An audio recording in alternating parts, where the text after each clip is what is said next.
Pope Urban II never sent a formal, structured letter to Constantinople, likely because he wanted to avoid theological disputes. His name was also never added to the diptychs of the Byzantine Church. Still, relations between East and West began to improve. In 1090, Emperor Alexius sent an embassy to Urban. Delivering a message of sincere friendship, the official Byzantine stance was expressed through a treatise by Theophylact, the Archbishop of Bulgaria. He urged readers not to overemphasize the need for uniform practices between the churches. While he expressed regret over the Latin addition of Filioque to the Creed, he explained that such differences often arose from the limitations of the Latin language in expressing theological concepts. He dismissed the Pope's claim to authority over the Eastern churches and believed there was no real reason for a schism to occur. Other Eastern theologians continued to write on the subject of differing practices, but their tone remained calm and moderate. One such figure was Simeon II, the Patriarch of Jerusalem, who criticized the Latin Church's use of unleavened bread in the Eucharist. Though he did so without hostility or harsh language, in early 1095, Pope Urban II traveled north from Rome and summoned representatives from across the Western Church to attend the first major council of his papacy, set for March in Piacenza. The council, the clergy passed rulings against simony, clerical marriage, and internal divisions within the Church. The issue of King Philip of France's adultery was brought up, but a decision was postponed until the Pope could personally visit France. Messengers from Conrad, the son of Emperor Henry IV, also arrived to coordinate a meeting with the Pope. In Cremona, Empress Praxitis of Russia, who belonged to the Scandinavian ruling house of Kia, appeared in person to report the mistreatment she had endured at the hands of her husband. The council served as the highest tribunal of the Western Church, with Pope Urban acting as its chief judge. Among those attending the council were representatives sent by Emperor Alexius. His campaigns against the Turks were going well, and the power of the Seljuk Turks was clearly weakening. With a few well-planned offensives, their dominance could be broken for good. However, Alexius still faced a serious shortage of soldiers. The traditional recruiting areas in Anatolia were in disarray, with many territories lost. As a result, relied heavily on foreign mercenaries. His forces included regiments of Pechenegs and other steppe tribes, mainly used as frontier guards and military police. He also depended on the elite Varangian Guard, which continued to be composed largely of Anglo-Saxon exiles from Norman-conquered England. In addition, there were Western adventurers who joined his army temporarily. The most notable among them had been Count Robert, the First of Flanders, who fought for Alexius in 1090. Still, even with all available local troops, his army was far from sufficient. Alexius had many fronts to defend. The Danube frontier had to be protected against northern invaders. The Serbs in the northwest were growing restless, and the Bulgarians under his rule rarely remained peaceful for long. There was also the ongoing threat of Norman attacks from Italy. In Asia Minor, defending the unstable front lines, maintaining outposts, and securing order and communication lines drained his remaining military resources. To take the offensive, Alexius needed reinforcements. His diplomatic outreach to the papacy might now bring results, especially if the Pope could use his influence to help Alexius recruit new troops. Pope Urban was receptive, encouraging the often violent and quarrelsome knights of the West to take up arms for a distant and sacred cause was already part of the papal agenda. The Byzantine envoys were invited to speak before the council, though their speeches have not survived. It's clear they emphasized the suffering endured by Eastern Christians under Muslim rule, hoping to inspire support for Alexius. Appealing to financial incentives alone wouldn't be enough to rally Western recruits. Framing the cause as a matter of Christian duty made a much stronger case. Now was not the time to closely examine the motives or past actions of the Byzantines. What mattered was leaving the bishops with the impression that Christendom remained under serious threat. If they returned home convinced of this, they would be more willing to send members of their congregations to join the fight. Under the emperor's banner, the bishops were deeply moved by the appeal, and so was Pope Urban. As he traveled to Cremona, to receive the allegiance of young Conrad, and then made his way across the Alps into France, he began to envision something far greater, a holy war. Pope Urban arrived in France in the late summer of 1095. He was in Valence on August 5th. By August 11th, he had reached Le Puy. From there, he sent letters to bishops across France and neighboring regions inviting them to gather in Clermont that November. Afterward, he traveled south, spending September in Provence, stopping in Avignon and Saint-Gilles. In early October, he reached Lyons and then moved on to Burgundy. On October 25th, at Cluny, he consecrated the high altar of the Grand Basilica that Abbot Hugh had begun to construct. From Cluny, he continued to Souvigny near Moulins to honor the tomb of Saint Myolis, the most revered of the Cluniac abbots. There, the Bishop of Clermont met him and accompanied him back to the episcopal city in preparation for the council. Throughout his travels, Urban remained deeply involved in church affairs in France, reforming, guiding, and offering both praise and criticism where appropriate. But his journey also gave him the chance to advance a greater plan. It is unclear whether he personally met Raymond of St. Gilles, Count of Toulouse, and Marquis of Provence already, well known for his leadership in the Christian wars in Spain, but Urban was certainly in contact with him and aware of his efforts. At Cluny, he had the opportunity to speak with those involved in organizing pilgrimages, both to Santiago de Compostela and to Jerusalem. From them, he heard about the growing hardships faced by pilgrims trying to reach the Holy Land. With the collapse of Turkish control, not only were the roads through Asia Minor impassable, but access to Jerusalem itself had become nearly impossible. The Council of Clermont was held from November 18th to November 28th, 1095. Around 300 clergy attended, and the topics discussed covered a wide range of church issues. They reaffirmed decrees against lay investiture, simony, and clerical marriage, and once again promoted the truce of God. Specific actions included the excommunication of King Philip of France for adultery and the Bishop of Cambrai for simony, as well as the affirmation of the Archbishop of Lyons' primacy over the sees of Sens and Reims. But Pope Urban had an even greater purpose in mind for this council. It was announced that on Tuesday, November 27th, he would hold a public session to deliver an important message. So many people, both clergy and laymen, gathered that the cathedral could no longer contain them. A papal throne was set up on a raised platform in an open field just outside the city's eastern gate. When the crowds were assembled, Pope Urban stood to deliver his address. 4 contemporary chroniclers have recorded Pope Urban's speech. Robert the monk claimed he was present at the event. Baudry of Dole and Fulcher of Chartres also wrote as though they had been there. The 4th, Gibbert of Nogent, likely based his version on second-hand accounts. None of them, however, attempted to provide a precise word-for-word record.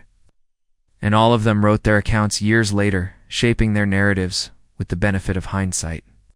As a result, we can only form an approximate idea of what Urban actually said. It seems that he began by describing the urgent need to help their fellow Christians in the East. The Eastern Church had called for aid. The Turks were pressing deep into Christian territory, brutalizing the local population and defiling sacred places. But Urban didn't speak only of Byzantium. He emphasized the unique sanctity of Jerusalem and the suffering endured by pilgrims trying to reach it. Having painted a grim picture, he made his powerful appeal. Western Christians, both rich and poor, should rise up to defend their brethren. They must stop fighting each other and instead take up arms in a just and holy war, doing God's work with God as their leader. Those who fell in battle would receive forgiveness and full remission of their sins. Life in the West, he said, was full of hardship and sin. People struggled in poverty, damaging both body and soul. But in the East, they would find a better life, joy, abundance, and true friendship with God. There was no time to waste. They must prepare to depart in the coming summer, with God as their guide. Urban spoke with passion and the skill of a master orator. The reaction was instant and overwhelming. Cries of Deus le veut, God wills it, rose from the crowd, interrupting his speech. He had hardly finished speaking when the Bishop of Le Puy stood, approached the papal throne, and knelt to ask for permission to join the holy expedition. Hundreds of others rushed forward to do the same. Then Cardinal Gregory dropped to his knees and loudly recited the Confiteor, the prayer of confession. The entire crowd joined in. When the prayer ended, Pope Urban stood again, gave his blessing, an absolution, and dismissed the assembly, sending them back to their homes. The response to Urban's call was more overwhelming than he had anticipated. At that moment, his plans for organizing the movement were still incomplete. No major secular leader had been present at Clermont. Most of the volunteers were ordinary, men of humble status. It was clear that stronger support from the nobility would be needed to give the expedition structure and authority. In the meantime, Urban gathered his bishops again for further discussions. It is likely that the council, at his urging, had already passed a general decree, granting the remission of temporal punishment for the sins of all those who joined the crusade with sincere and pious intentions. Now, new measures were added. The personal property of participants would be placed under the protection of the church during their absence. The local bishop would be responsible for safeguarding these possessions and returning them when the crusader came home. Each crusader was to wear the symbol of the cross as a mark of their holy commitment, a red cross sewn onto the shoulder of their outer garment. Anyone who took the cross was required to swear to journey all the way to Jerusalem. If they abandoned the journey prematurely or failed to depart, they would face excommunication. Clergy and monks were not allowed to take the cross without the approval of their bishop or abbot. The elderly and physically unfit were discouraged from taking part. No one should join the expedition without first consulting a spiritual advisor. This was not to be a campaign of conquest for its own sake. In every city captured from the Muslims, the Eastern Christian churches were to have their rights and property fully restored. All participants were expected to be ready to depart by the Feast of the Assumption, August 15th, the following year. Once the harvests had been gathered, the plan was for the various forces to rendezvous in Constantinople. The next step was to appoint a leader. Made it clear that this crusade would remain under church authority. Its overall direction would be entrusted to a church official, his personal legate. With the full agreement of the council, Urban appointed the Bishop of Le Puy to this role. Adhemar de Montiel, Bishop of Le Puy, came from the noble family of the Counts of Valentinois. He was a man in his middle years who had already completed a pilgrimage to Jerusalem 9 years earlier. His leadership role in the crusade was earned by being the first to respond to Pope Urban's call. However, since he had hosted the Pope at Le Puy the previous August and likely discussed matters concerning the East with him, his dramatic public commitment may not have been entirely spontaneous. Even so, it was a wise appointment. In the years that followed, Adhemar proved to be a gifted preacher and a skilled diplomat. He was broad-minded, composed, kind of man who inspired respect not by demanding obedience, but by persuading with patience and reason. He consistently used his influence to calm emotions and promote goodwill. Still, despite his wisdom and character, he sometimes lacked the authority to fully control the powerful nobles who were nominally under his leadership, the first of these great lords to join. The cause was Count Raymond of Toulouse.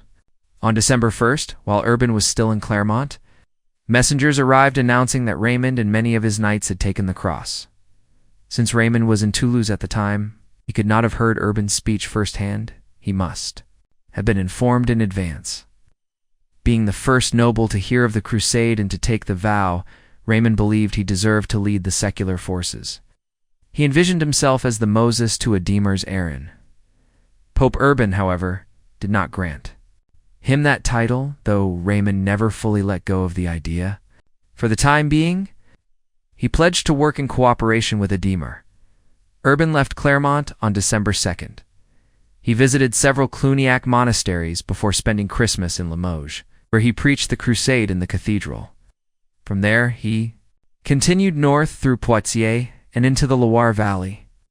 In March, he arrived in Tours, where he convened a council. One Sunday, he called the people to gather in a meadow by the river. Standing on a makeshift platform, he delivered a long and solemn sermon, urging them to repent and join the holy expedition. After leaving Tours, Urban turned south once again, passing through Aquitaine by way of Sens and Bordeaux eventually, arriving in Toulouse. He made Toulouse his base for May and June, giving him ample time to discuss the crusade further with his host, Count Raymond. In late June, he continued on to Provence, with Raymond accompanying him as far as Nîmes.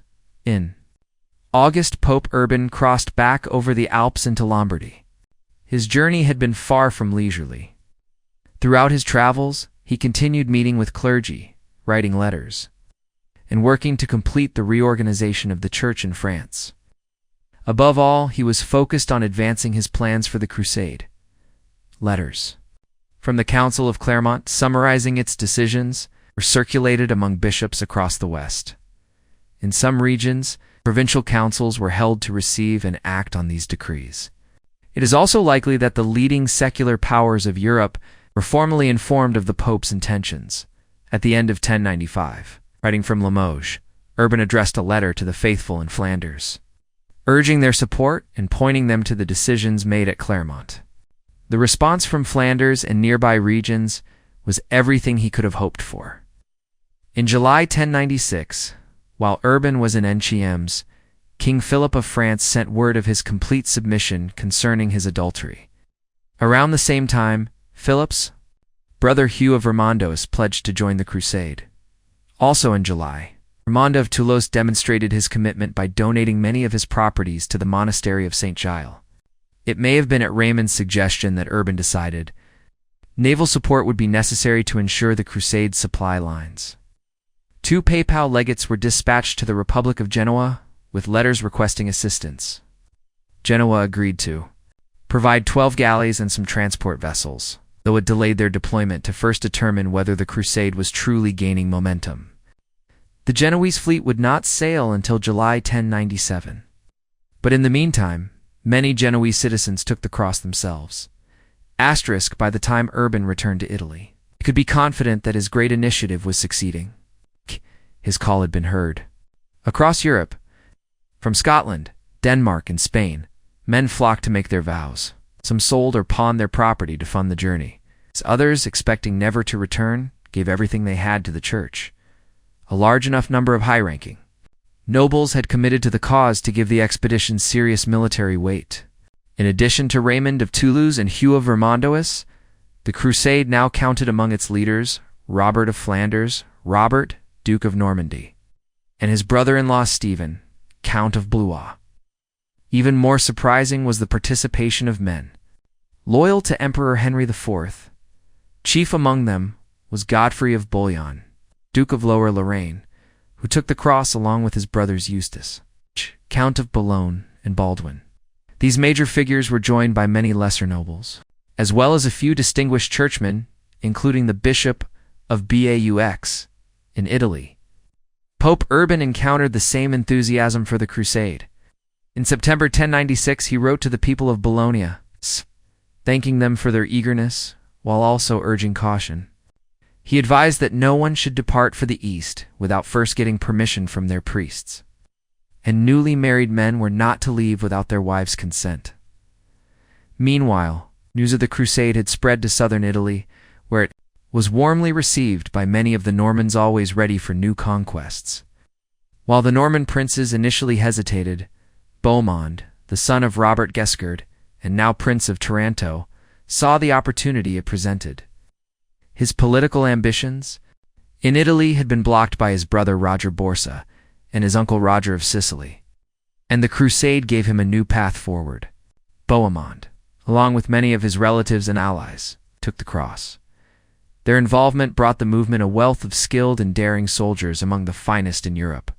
By the time Urban returned to Rome for Christmas in 1096, he could be confident that the crusade was well and truly underway. In fact, Urban had started a movement far greater than he likely anticipated.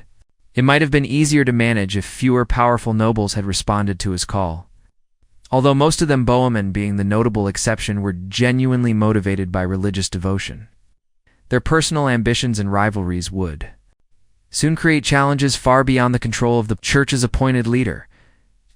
Even more unpredictable was the response from the common people across France, Flanders, and the Rhineland. Urban had instructed his bishops to preach the crusade, but the most powerful preaching came not from bishops, but from humble figures of evangelicals like Robert of Arbrissel, founder of the Order of Fontevraud, and above all, a wandering monk named Peter. Peter was an older man, likely born near Amiens. He had apparently attempted a pilgrimage to Jerusalem years earlier, only to be captured and mistreated by the Turks before being forced to turn back. His contemporaries knew him as Little Peter Stew or Kayakio in the Picard dialect, but he later became known to history as Peter the Hermit, thanks to the hooded cloak he always wore. Peter cut a strange figure, short, dark-skinned, with a long and gaunt face that, according to some, made him look eerily like the donkey he always rode. That donkey, oddly enough, was treated with almost as much reverence as Peter himself. He went barefoot and wore ragged, filthy clothes. He ate no bread or meat, only fish, though he did drink wine. Despite his lowly appearance, Peter had a remarkable ability to move people. There was something commanding and mysterious about him. As Gibbard of Nogent, who knew him personally, once said, whatever he said or did seemed somehow touched by the divine. Peter likely had not been present at the Council of Clermont. But even before 1095 had ended, he was already traveling and preaching the message of the crusade. He began his mission in Berry and during February and March made his way through Orléans and Champagne into Lorraine, continuing past the cities along the Meuse and eventually reaching Cologne, where he spent Easter. Along the way, he gathered followers and sent out disciples to preach in regions he could not visit himself. Among these were the Frenchmen, Walter Sanzivore, Reynold of Brise, Geoffrey Barrel, and Walter of Breteul, as well as the Germans Aurel and Gottschalk. Wherever Peter or his messengers went, people, both men and women, abandoned their homes to join the cause. By the time he arrived in Cologne, his following was estimated to be around 15,000 people, and even more joined him. In Germany, the extraordinary success of his preaching stemmed from multiple factors. Life for peasants in northwestern Europe was harsh and uncertain. Much farmland had been abandoned due to earlier invasions and Norse raids. Flood barriers had collapsed, and rising waters from the sea and rivers encroached on arable land. Lords often resisted clearing the forests where they hunted, leaving little space for cultivation. Villages that lacked the protection of a castle were vulnerable to attacks by bandits or roaming soldiers involved in local conflicts. While the Church tried to help by establishing new settlements in abandoned areas, its efforts were inconsistent and often ineffective. Some powerful lords encouraged the growth of towns, but many smaller barons resisted it. The old feudal system was crumbling, and no stable alternative had taken its place. Although outright serfdom had faded, peasants were still bound to their land by obligations they could not easily escape. Meanwhile, the population was growing, and village landholdings could not be endlessly divided. As Pope Urban reportedly said at Clermont, "In this land, you can hardly feed your people. That is why you exhaust its resources and wage endless wars among yourselves." The previous years had been especially hard. Floods and disease in 1094 were followed by drought and famine in 1095. Emigration had started to look like an appealing option. In fact, back in April 1095, a meteor shower had been interpreted as a sign that a great movement of peoples was coming. Religious belief added another powerful motivation to the mix. It was an age full of visions and prophecy, and Peter was widely regarded as a visionary. People in medieval Europe were convinced that the second coming of Christ was near. They believed that repentance and good deeds were urgently needed. The Church taught that pilgrimage could atone for sin, and many prophecies foretold that the Holy Land must be reclaimed before Christ could return. For the uneducated masses, the difference between the earthly Jerusalem and the heavenly New Jerusalem was often unclear. Many of Peter's listeners believed he was leading them not only out of their suffering but toward a promised land, a place flowing with milk and honey, as described in the Scriptures. The journey would be difficult. They would have to face the forces of the Antichrist. But the destination was Jerusalem, the golden dot. What Pope Urban truly thought of Peter. The the Hermit, and the remarkable success of his preaching is unknown. However, his letter to the citizens of Bologna suggests he may have been uneasy about the uncontrolled enthusiasm that was spreading. Still, he neither stopped it nor was perhaps able to, and the fervor continued to grow throughout Italy. During the summer of 1096, a steady stream of unorganized pilgrims lacking leaders or any real structure began making their way eastward. Urban likely hoped that these groups, including Peter's followers, would eventually reach Constantinople and wait there for the arrival of his official legate and the military leaders of the main crusading army. The plan was for these disorganized pilgrims to be absorbed into the disciplined ranks of the greater Christian forces. Urban's insistence that the Crusaders gather at Constantinople reveals just how confident he was that Emperor Alexius would welcome them. After all, the Byzantine Empire had asked for help from the West, and now it was arriving not just in the form of scattered mercenaries, but as large, well-armed armies. Urban's trust, however, may have been overly optimistic. While governments generally appreciate allies, they can quickly grow wary when those allies arrive with large forces they do not control, expecting shelter, food, and supplies. As news of the crusade reached Constantinople, it stirred not only interest but also serious concern and anxiety. In 1096, the Byzantine Empire was experiencing a rare period of calm. Emperor Alexius had recently crushed a Cuman invasion in the Balkans so thoroughly that none of the steppe tribes were likely to threaten the frontier again anytime soon. In Asia Minor, the Seljuk Empire was beginning to fall apart, largely thanks to internal conflicts that Byzantine diplomacy had helped provoke. Alexius hoped to seize the opportunity to launch an offensive, but on his own terms and timetable. For now, he needed time to rebuild his strained resources, especially his manpower. The shortage of soldiers remained a concern. He had hoped that Western Europe would supply him with mercenaries, and likely assumed his ambassadors in Italy were quietly recruiting small groups or individual knights. But now he learned that, rather than a trickle of fighters, entire Frankish armies were marching east. This news was unwelcome. From past experience, he knew the Franks were unpredictable, aggressive, and often motivated more by greed than loyalty. They were fierce in battle, yes, but in this case, it wasn't necessarily a good thing. The imperial court, as Princess Anna Komnena recorded, was alarmed to hear that all the West and all the barbarian tribes from beyond the Adriatic, as far as the Pillars of Hercules, were on the move across Europe toward Asia, bringing entire families with them. It wasn't just the emperor who felt uneasy, his subjects did too. As if to underline their fears, great swarms of locusts swept across the empire. Strangely, they left the grain untouched and devoured only the vines. Whether prompted by the authorities or not, some popular soothsayers tried to spin this omen positively. They claimed that the Franks would spare true Christians, symbolized by grain. The source of the Eucharistic bread but would bring destruction. To the Muslims, symbolized by the vine and its associations with sensuality, Anna Komnena herself was skeptical of this comforting interpretation. Still, the comparison between the Frankish hordes and the swarms of locusts was all too easy to make. Asterisk. Emperor Alexius calmly began preparing for the arrival of the Frankish armies.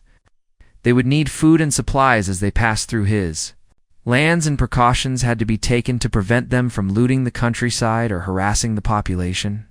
He ordered stores of provisions to be stockpiled in the major cities along their expected route, and assigned police escorts to meet each group of crusaders upon entering the empire and guide them safely to Constantinople.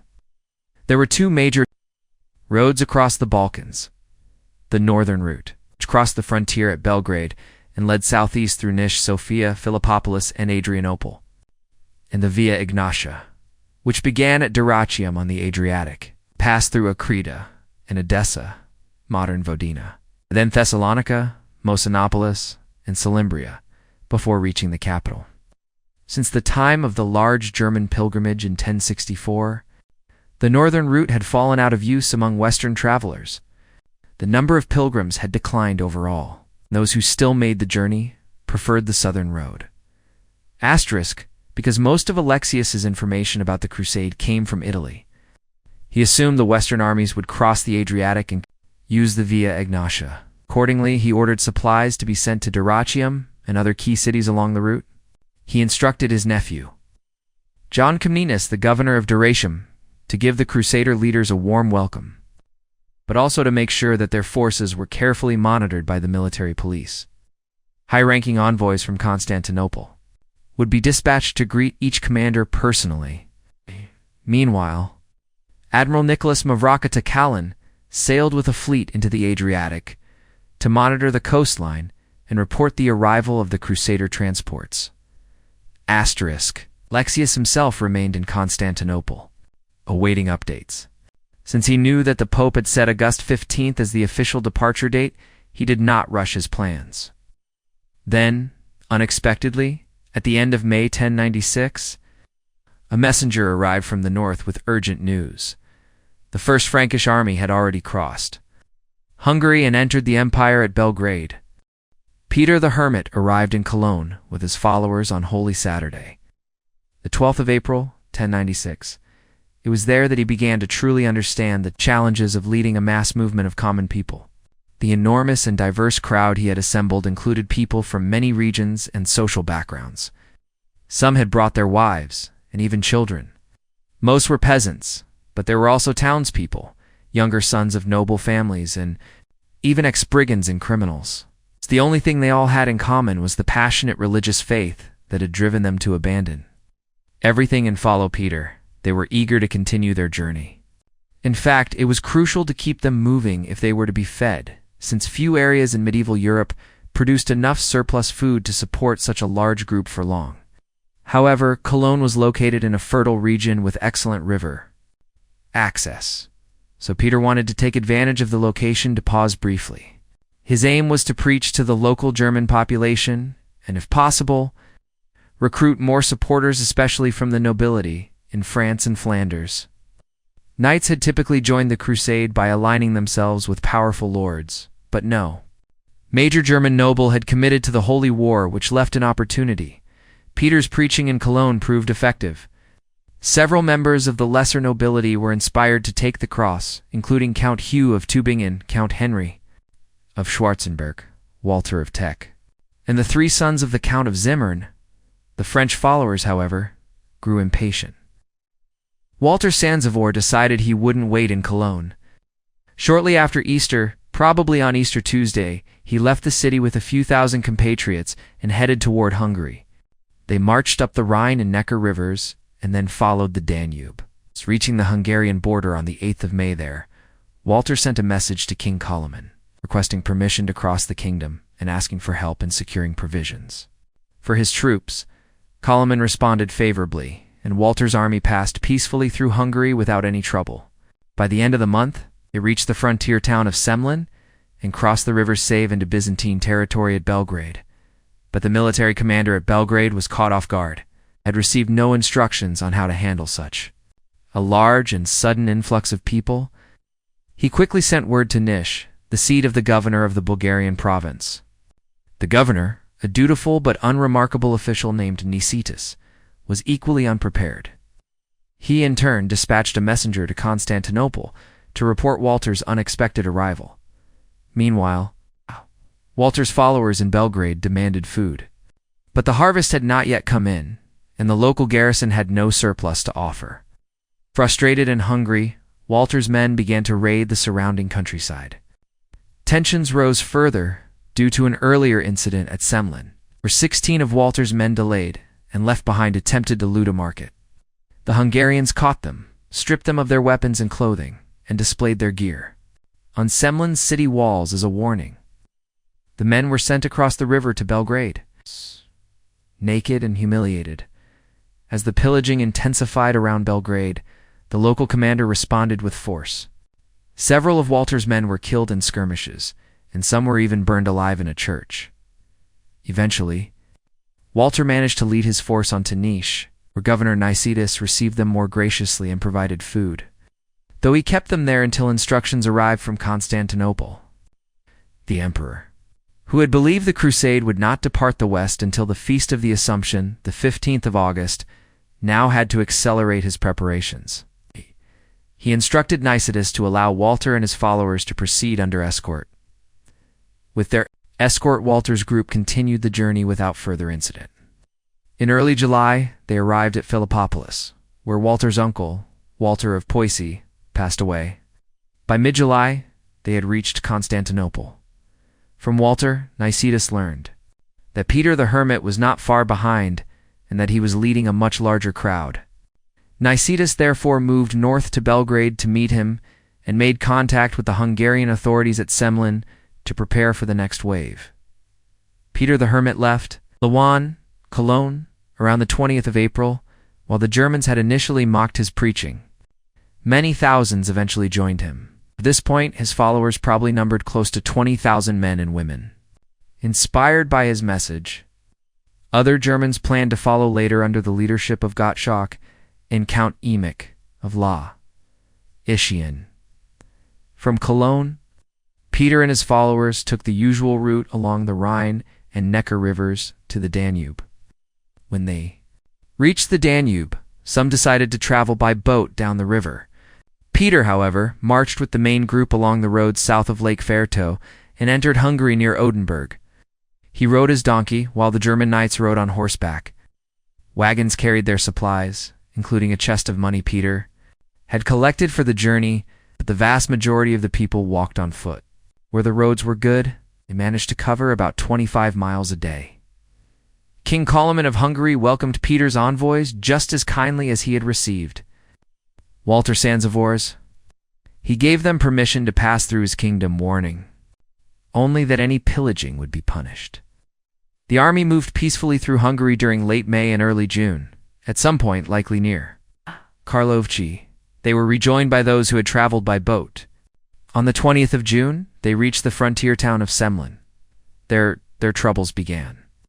The details are unclear, but it seems that the local governor, a man of Guzturk origin, became alarmed by the size of Peter's force.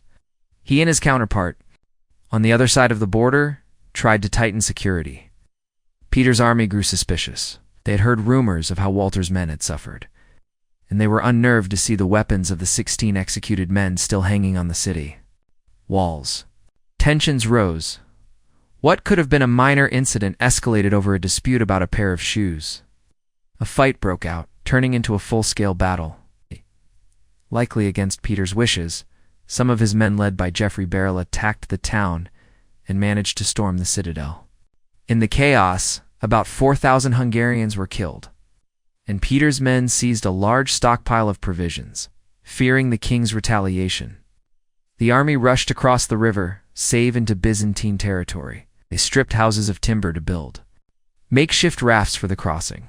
Nicetas, the Byzantine governor of the region, was watching anxiously from nearby Belgrade. He tried to control the crossing, insisting they use only a designated ford. His troops, mostly Pecheneg mercenaries known for their strict discipline, were sent in boats to prevent unauthorized crossings. Realizing he didn't have enough men. To contain the situation, Nicetas withdrew to Niš, the provincial military headquarters. With his departure, the people of Belgrade panicked and fled into the mountains, abandoning the city. On the 26th of June, Peter's army forced its way across the river Save. When the Pecheneg troops tried to confine them to a single crossing point, the Crusaders attacked. Several of the Byzantine boats were sunk, and the soldiers aboard were captured and executed. After entering Belgrade, the army looted the city and then set it on fire. They marched for 7 days through forested terrain and arrived at the town of Niš on the 3rd of July. Peter immediately sent a request to the governor, Nicetas, for food supplies. Nicetas had already informed the imperial court in Constantinople of Peter's imminent arrival and was now waiting for the officials and military escort being sent to guide the Crusaders safely to the capital. Though he commanded a large garrison in Niš and had reinforced it with local Pecheneg and Hungarian mercenaries, he probably couldn't spare any troops to escort Peter's army until reinforcements arrived from Constantinople. At the same time, it was neither safe nor practical to allow such a massive group to linger near Niš for long. To manage the situation, Nicetas requested hostages while food was gathered for the Crusaders, and he asked that they continue their journey as soon as possible. At first, everything went smoothly. Two Crusader leaders, Geoffrey Barrel and Walter of Bretwell, were handed over as hostages. The local population not only cooperated by selling supplies, but many also gave charity to the poorer pilgrims. Some were even inspired to join the crusade. The next morning, the Crusaders began moving toward Sofia. However, as they were leaving the town, some German members of the group who had gotten into a quarrel with a townsman the previous night, Clesley, set fire to a cluster of mills by the river. When Nicetas heard about the arson, he sent troops to attack the rear of the Crusader column and to take prisoners as hostages. Peter, who was riding about a mile ahead on his donkey, knew nothing of what had happened until a man named Lambert ran up from the rear to inform him. Peter quickly returned to negotiate with Nicetas and arranged the release of the captives. While Peter and Nicetas were in talks, rumors of betrayal and renewed fighting began to circulate through the Crusader ranks. A group of hot-headed Crusaders, panicking and distrustful, attacked the town's defenses. The garrison fought them off and launched a counterattack. Peter rushed back to stop the chaos and tried to reopen negotiations with Nicetas. But another group of Crusaders insisted on launching a fresh assault. In response, Nicetas ordered his entire force to strike. The result was a complete rout. The Crusaders were overwhelmed, scattered, and slaughtered. Many were killed, while others, including women and children, were captured and spent the rest of their lives in captivity in the surrounding region. In the chaos, Peter lost his chest of money. Peter himself fled with Reynold of Brise. Walter of Bretwell and about 500 men, climbing up a mountainside under the belief that they might be the only survivors. But by the next morning, around 7,000 others had managed to regroup and join them. The diminished group continued their journey and paused at the abandoned town of Balanca to harvest whatever crops they could find. As they had no food left, more stragglers caught up with them. When they resumed their march, they realized that a quarter of their original force had been lost. The Crusaders reached Sofia on the 12th of July.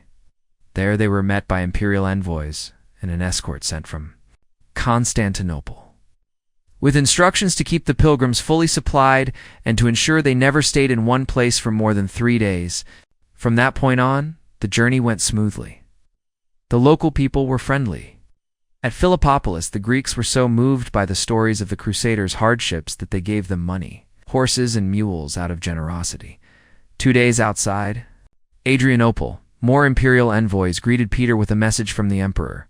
It had been decided that the Crusaders would be forgiven for their earlier offenses, as they had already suffered enough punishment.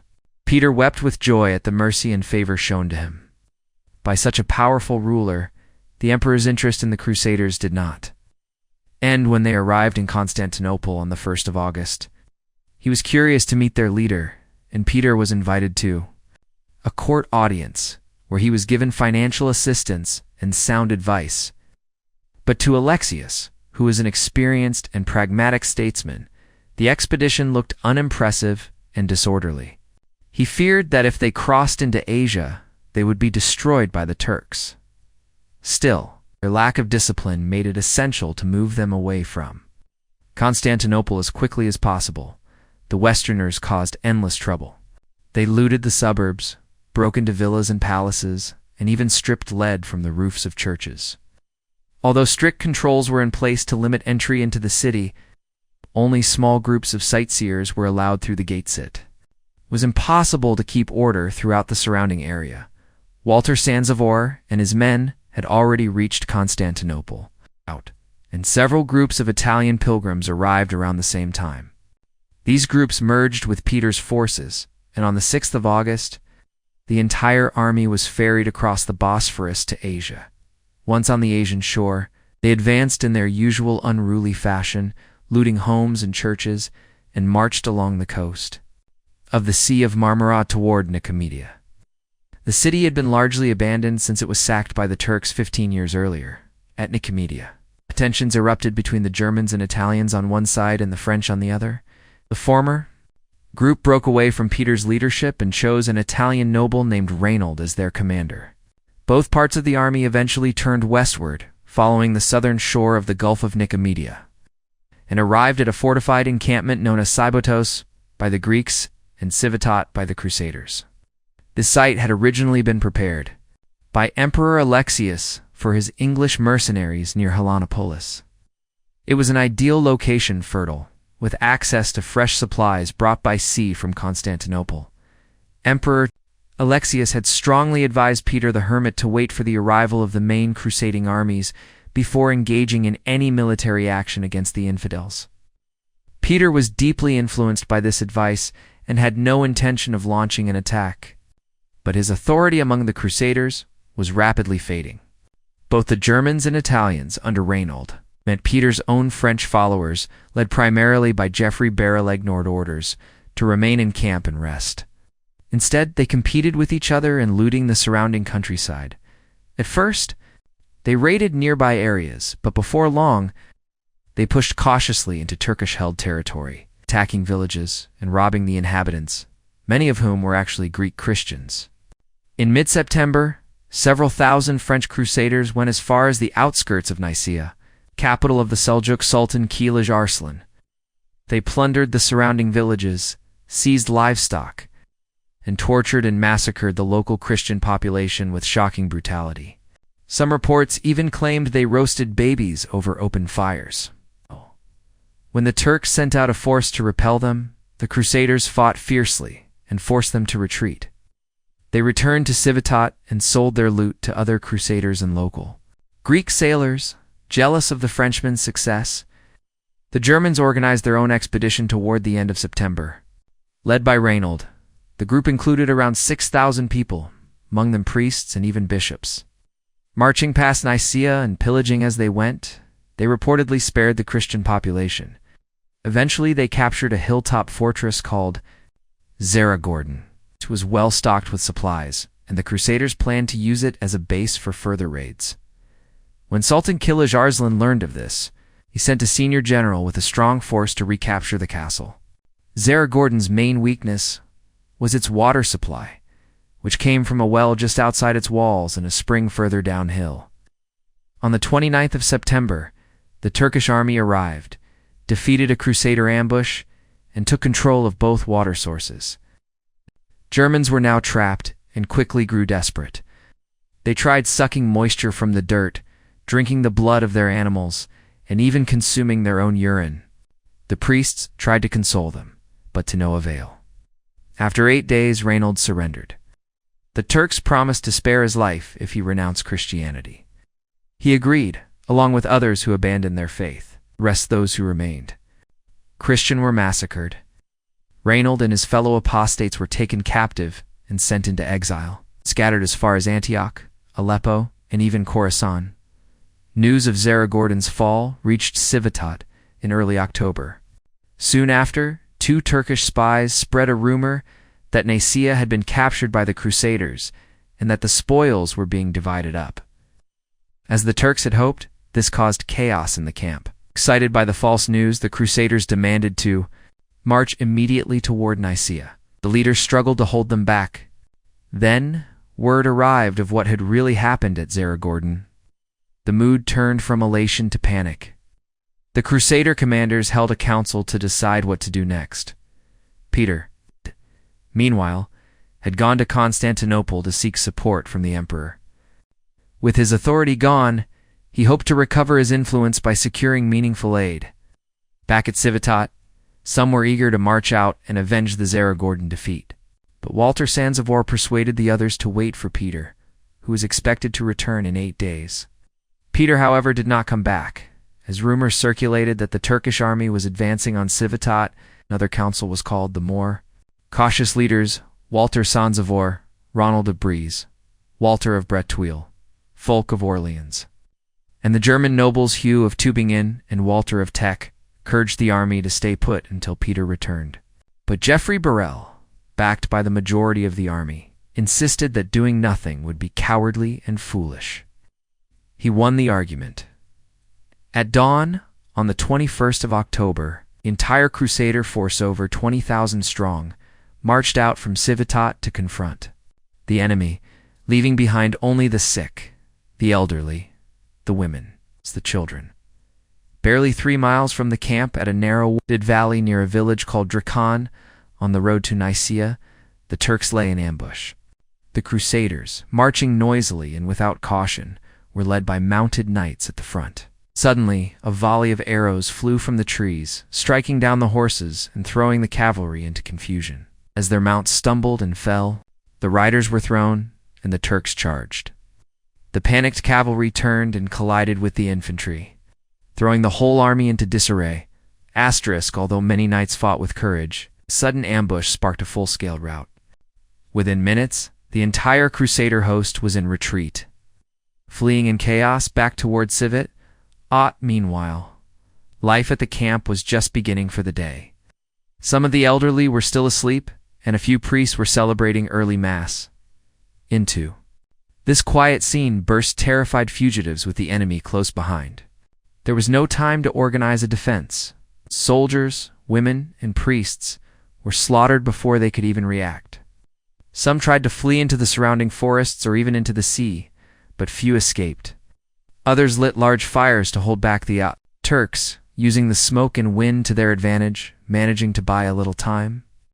Only a few were spared, young boys and girls whose appearance pleased the Turks, and some survivors who were captured after the initial frenzy. These were taken into slavery. About 3,000 managed to reach an abandoned castle by the sea.